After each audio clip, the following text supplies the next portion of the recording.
శ్రీ రామాయ నమః. Social post TV ప్రేక్షకులకు నమస్కారములు.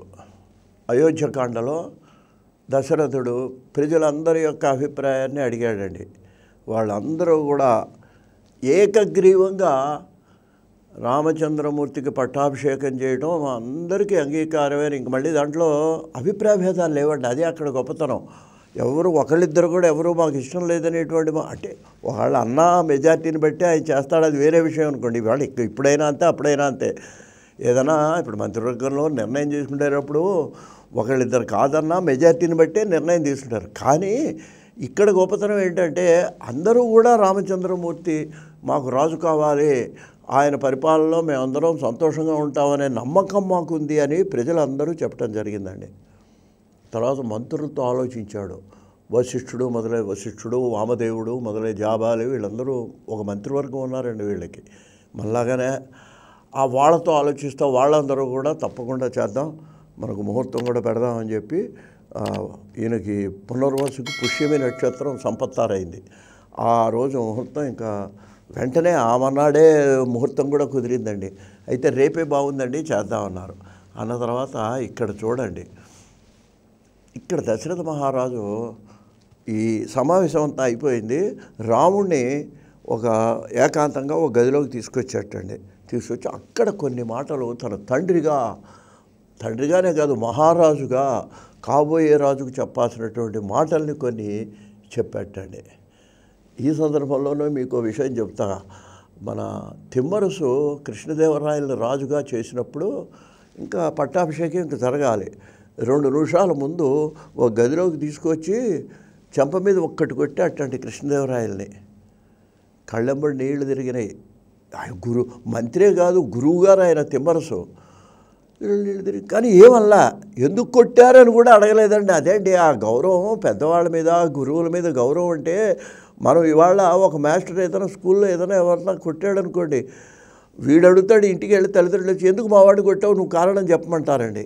కానీ కృష్ణదేవరాయలు ఏం మాట్లాడకపోతే అప్పుడు తిమ్మరసు అన్నట్టండి, మహారాజా ఇప్పుడు నేను ఎందుకు కొట్టానో నీకు తెలుసా అన్నట్ట. తెలియదండి అన్నట్ట. ఎందుకు కొట్టానంటే నువ్వు ఇప్పుడు ఇంకా సింహాసనం ఎక్కుతున్నావు.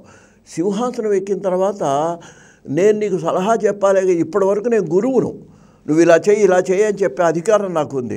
నువ్వు మహారాజు అయిన తర్వాత నిన్ను శాసించే అధికారం నాకు ఉండదు. నేను మంత్రిగా నువ్వు చెప్పింది అమలు చేసే అధికారమే నాకు ఉంటుంది. ఇప్పుడు ఇవాళ ఈ చెంపదెబ్బ ఎందుకు కొట్టారంటే నువ్వు నిర్ణయాలు చేసేటప్పుడు, ప్రజల యొక్క సమస్యలు తీర్చేటప్పుడు, ఏదన్నా చేసేటప్పుడు ఈ కొట్టిన దెబ్బ గుర్తుపెట్టుకొని జీవితాంతం పొరపాటు చేయకూడదు. ధర్మ నిర్ణయం చేసేటప్పుడు చాలా జాగ్రత్తగా తొందరపాటు లేకుండా ఆలోచించి చేయాలి. అందుకే నిన్నే కొట్టాను అని చెప్పాట తిమ్మరసు. ఇది చరిత్ర, ఇది రామాయణం, ఇది ఇతిహాసం. అప్పుడు ఇలాగే ఆయన గదిలోకి పిలిచాడు. కొట్టలేదు రాముడిని, ఎందుకంటే ప్రేమ కదండి. రాముడు అంటే దశరథుడికి అబ్బో ఎంత ప్రేమో చిన్నప్పటి నుంచి. ఎవరు నాటకంలో ఎక్కడో వర్ణిస్తానండి, రామా ముద్దీయరా అంటే ఎగిరి గంతేసి కౌగిలించుకుంటే బెడబట్టుకుండేవట్టండి. వెళ్ళి ఒక దూకేవట 3 ఏళ్ళు అప్పుడు రామచంద్రమూర్తి. అంత ప్రేమ రాముడు అంటే దశరథుడికి. దశరథుడు అంటే లేక కలిగిన సంతానం వాళ్ళు. అందుకని ఆయన చెప్పదలుచుకున్నవి మాత్రం చెప్పాటండి. ఆయన ఒక శ్లోకం చెప్పాట. ఆయన అంటాట, నాయన నీకు పట్టాభిషేకం జరుగుతుంది ఇప్పుడు రేపు. ఆ జరిగిన తర్వాత అప్పుడు నేను ఇంక నీకు సలహాలు అవి చెప్పడం కుదరదు. నీకు కొన్ని విషయాలు నేను చెప్తున్నాను, గుర్తుపెట్టుకో. ఏమిటంటే మొట్టమొదటి విషయం, భూయో వినయమాస్తాయ భవ నిత్యం జితేంద్రియ.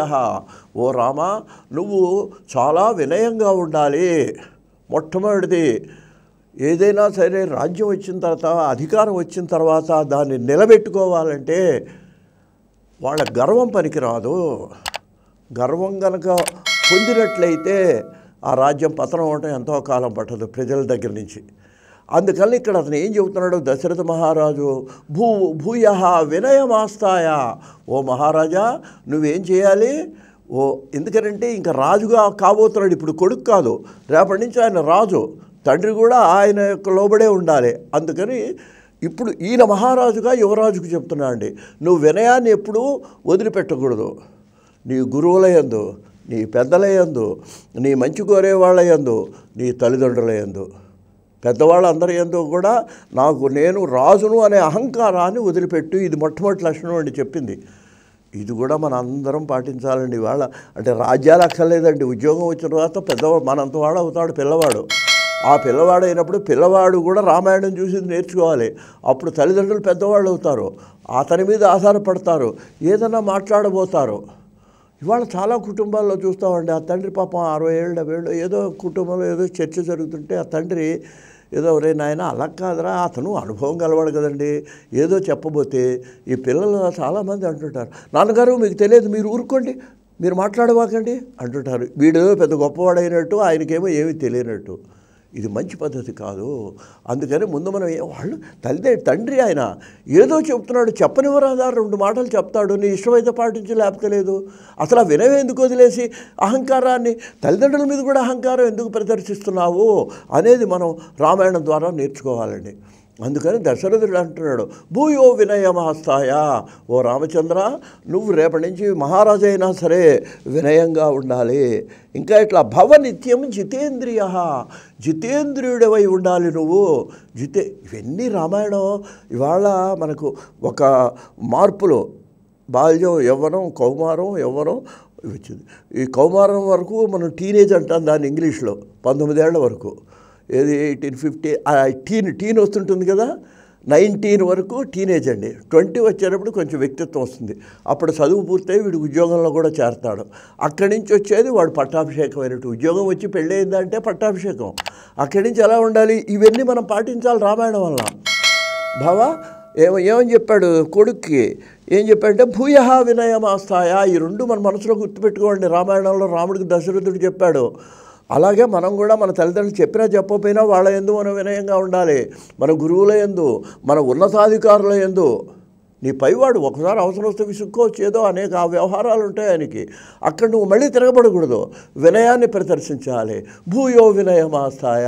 తర్వాత ఎలా ఉండాలట, భవ నిత్యం జితేంద్రియ. నువ్వు ఎప్పుడు ఎలా ఉండాలి, ఇంద్రియ జయం. ఇంద్రియ జయం అంటే ఏమిటనమాట, మనకు 6 శత్రువులుటండి, కామ, క్రోధ, లోభ, మోహ, మదమాశ్చర్యాలు. దాంట్లో గతంలో చెప్పే కామక్రోధాలు చాలా అందుట్లో క్రోధం అండి, వెంటనే అవతలవాడు ఏదైనా కానీ కోపం వచ్చేస్తుంది. కోపాన్ని గ్రహించుకోవాలి. ఆ కోపాన్ని గ్రహించుకున్నప్పుడు ఏమవుతుంది, ఎన్నో కార్యాలకు అది ఆనుకూల చేతున్న దారి చూపెడుతుంది అది. రెండోది మనసు ప్రశాంతంగా ఉంటుంది. కాబట్టి ఆ విధంగా ప్రవర్తించు రామచంద్ర. అంతేకాదు నువ్వు ఇంకా ఎలా ఉండాలో తెలుసా, వ్యసనానిచ, వ్యసనాలకు కూడా నువ్వు దూరంగా ఉండని చెప్పాడు. ఇది 3వదండి. ఈ విధంగా దశరథుడు చెబుతూ, వ్యసనాలు అంటే ఏంటనమాట, మనకు పురాణాల్లో 7 వ్యసనాలు అంటారండి. స్త్రీ సాంగత్యం. ఇప్పుడు ధనవంతులందరూ చెడిపోవటానికి కారణాలు అవేనండి, ఆ వ్యసనాలే. ఆడవాళ్ళతో సంబంధం, డబ్బుంటే ఏముంది, ఏదో రకంగా ఏర్పడుతుంటాయి సంబంధాలు. ఒకటి స్త్రీ సాంగత్యం అండి. రెండోది ఏంటనమాట, జూదం. ధర్మరాజు అంతటి వాడు నష్టపోయినాడు జూదవాడి. రెండవది జూదము. మూడవది ఏంటనమాట మరి వేట. ఇది మహారాజులందరికీ కూడా అదో సరదా, వేటాడటం. అది కూడా వ్యసనం. అది మంచిది కాదు. ఎప్పుడో సంవత్సరానికో 6 నెలలకో కొంచెం సరదాగా వేట తప్ప అది వ్యసనం. జూదము అంతే. అది అలవాటైతే మాత్రం రాజ్యాలనే పోగొడుతుంది. 4వది మద్యమును సేవించుట. అప్పుడు అంతే ఇప్పుడు అంతే, అది వ్యసనమే. మన జీవితాలను నాశనం చేస్తుంది సంసారాలని మద్యపానం. 4వది. 5వది ఏమిటి, కఠినంగా మాట్లాడటం. అదే రాముడికి చెప్పాడు, ప్రజలందరూ మెచ్చుకున్నారు ఆయన. మృదుపూర్వంచ భాషచే, మృదువుగా మాట్లాడాలి, మాట్లాడే మాట. కఠినంగా మాట్లాడటం, దానివల్ల తగాదాలు వస్తాయి ఏమండి. తర్వాత 6వది చిన్న తప్పులుగా పెద్ద శిక్ష వేయటం కూడా అది వ్యసనం ఏంటండి. ఏదో పొరపాటు చేస్తే దాన్ని అంతటితో జాగ్రత్తగా ఉండని వదిలేయాలి వాడిని. అదొక వ్యసనం. 7వది ఏంటంటే అర్ధ సందూషణము. అంటే అర్ధపారుష్య అంట. డబ్బును మంచినీళ్ళలా ఖర్చు పెట్టేయటం, అది కూడా వ్యసనమే. అవసరం ఉన్నా లేకపోయినా ఖర్చు పెట్టేస్తే వీళ్ళకి అవసరం వచ్చినప్పుడు ఏమవుతుందంటే వీడెవడో ఇంకొన్ని ఏళ్ళు అప్పటికి ఇబ్బంది పడాల్సి వస్తుంది. అందువల్ల ఆ డబ్బును పొదుపుగా పెట్టకపోవటం కూడా ఇది 7వ వ్యసనం కింద పెద్దలు చెప్పారు. అందుకని దశరథుడు అంటున్నాడు, ఈ వ్యసనాలు ఉన్నాయి, నువ్వు పెద్దల వల్ల గతంలో నేర్చుకున్నావు, వీటికి నువ్వు కొంచెం దూరంగా ఉండు. కాబట్టి ఇందుట్లో ఒక్కొక్క వ్యసనం చాలు మనిషిని నాశనం చేయటానికి. ఇంకా ఈ సప్త వ్యసనాలు ఉంటే ఇంకా జీవితం నాశనం అయిపోతుంది. కాబట్టి నువ్వు జాగ్రత్తగా ఉండాలి. ఇంకా చెప్పాడు మనకు చారు చక్షువులం మనం. ఇది ఆఖరి మాట్లాడు ఆయన చెప్పింది. గూఢచారులే మన కళ్ళు. మనం వెళ్ళి రాజ్యంలో ఏం జరుగుతుందో చూడలేము. అందువల్ల గూఢచారుల ద్వారా నువ్వు ప్రతి విషయాన్ని తెలుసుకొని, నువ్వు రాజ్య విశేషాలను తెలుసుకొని జాగ్రత్తగా ప్రవర్తన చేయాల్సింది. తర్వాత సామంతరాజుల యందు నువ్వు అనురాగాన్ని కలిగి ఉండాలి. ప్రతిదానికి యుద్ధాలు పెట్టుకోకూడదు వాళ్ళతో. వాడు ఏదో ఆర్థిక ఇబ్బందులు కప్ప ఇవ్వలేకపోతాడు. వచ్చే సంవత్సరం తీసుకో, వాళ్ళతో మంచిగా ఉండు. ఇప్పుడు అలాగే మనం అద్దెకి ఇస్తామంటే ఒక్కోసారి ఒక నెలవాడు ఇవ్వలేకపోతాడు, 2 నెలలు ఇస్తాడు. అక్కడ కప్ప ఎంతో, ఇక్కడ అద్దె అంతే. ఇల్లు ఇచ్చినప్పుడు తగాదాలు పెట్టుకొని పేచీలు పెట్టుకుంటే దానివల్ల అనేక సమస్యలు వస్తాయి. అందువలన అక్కడ కూడా అంతే. నీ సామంతరాజులు, అందుట్లో పెద్దవాళ్ళు ఉంటారు సామంతరాజులు, వాళ్ళందరితో నువ్వు మంచిగా ఉండు అని దశరథ మహారాజు రామచంద్రమూర్తికి రాజ్య పరిపాలనకు ముందు కొన్ని హితవాక్యాలు చెప్పడం జరిగింది. మరి వీటిని ఈ సమాజానికి కూడా ఇవాళ మనం వాటిని ఒకసారి ఆ రామాయణంలో పరిశీలిస్తే సమాజ శ్రేయస్సుకు కూడా ఆ దశరథుడు మాటలు మన యువతకు ఎంతో ఉపయోగిస్తాయి. వాటిని మన్నం చేసుకుంటే మంచిది అనే విషయాన్ని మీకు మనవి చేస్తూ స్వస్తి.